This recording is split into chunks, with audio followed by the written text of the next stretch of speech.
Mega প্রজেক্টের নামে mega ডাকাতি হয়েছে, যেটা দিয়ে ৩৫-৪০টা পদ্মা সেতু নিমিষেই বানানো যেত। এবং আমাদের বর্তমানে এই যে ঋণের বোঝা, আমরা যদি আগামীতে আর কোনো ঋণ নাও নেই, তাও এই বোঝা আমাদের শোধ করতে প্রায় ৪০ বছর সময় লাগবে। কয়েকদিন ধরে কথা হচ্ছে রূপপুর পারমাণবিক বিদ্যুৎ প্রকল্প চালু হয়েছে। এটা আমরা জানি যে রাশিয়ার প্রতিষ্ঠান রোসাটম তাদের তত্ত্বাবধানে এটি হয়েছে, এবং এটার জন্য রাশিয়া থেকে ঋণ সহায়তা হিসেবে এই প্রজেক্টের যে অর্থ সেটা নেওয়া হয়েছে ঋণ সহায়তা, যার পরিমাণ প্রায় ১,২০,০০০ কোটি টাকা।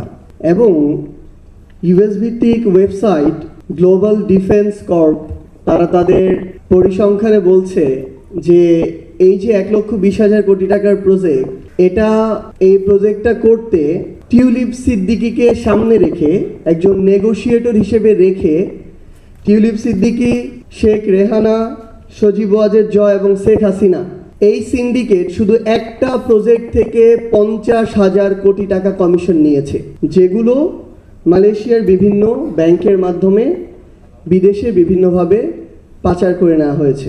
এইভাবে বাংলাদেশে বিগত ১৬ বছরে আমরা দেখেছি মেগা প্রজেক্টের নামে মেগা ডাকাতি হয়েছে, এবং এগুলোর মধ্য দিয়ে দিন শেষে আমাদের যে প্রয়োজনীয় যে মেগা প্রজেক্টগুলো ছিল সেগুলোকেও দীর্ঘমেয়াদে বাংলাদেশের মানুষের উপরে, দেশের উপর একটা বোঝা হিসেবে অবতারণ করা হয়েছে।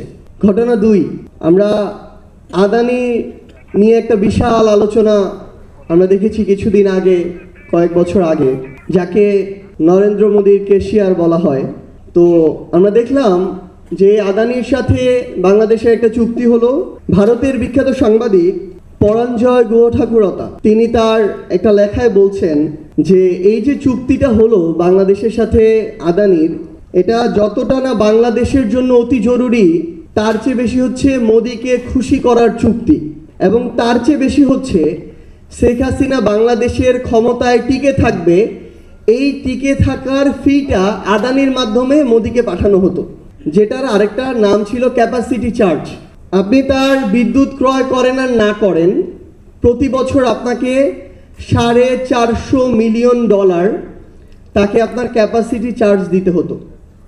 এবং তার চেয়ে বড় দুঃখজনক হলেও সত্য যে এটা যখন নীতি বহির্ভূত হচ্ছিল, তখন শুধুমাত্র ওই চুক্তিটা করার জন্য নীতিটার পর্যন্ত পরিবর্তন করা হয়। এইভাবে ক্ষমতায় টিকে থাকার জন্য ঠিকাদারদেরকে, যারা ক্ষমতায় টিকে রাখে, তাদেরকে চার্জ দেওয়া হয়েছে। আমরা যদি আরেকটা পরিসংখ্যান দেখি, ভাই একটু আগে বলেছিলেন ২০০৯ সালে আমাদের ঋণের পরিমাণ ছিল ২,৭৬,০০০ কোটি টাকার মতো, যখন আওয়ামী লীগ ক্ষমতায় আসলো। এবং তাদের পতন হওয়ার সময় ২৪ অগাস্টে বাংলাদেশের ঋণ প্রায় ১৮,৩৬,০০০ কোটি টাকা, যেটা প্রায় ৬ থেকে ৬.৫ গুণ বৃদ্ধি পেয়েছে এই অল্প কয়েক বছরে।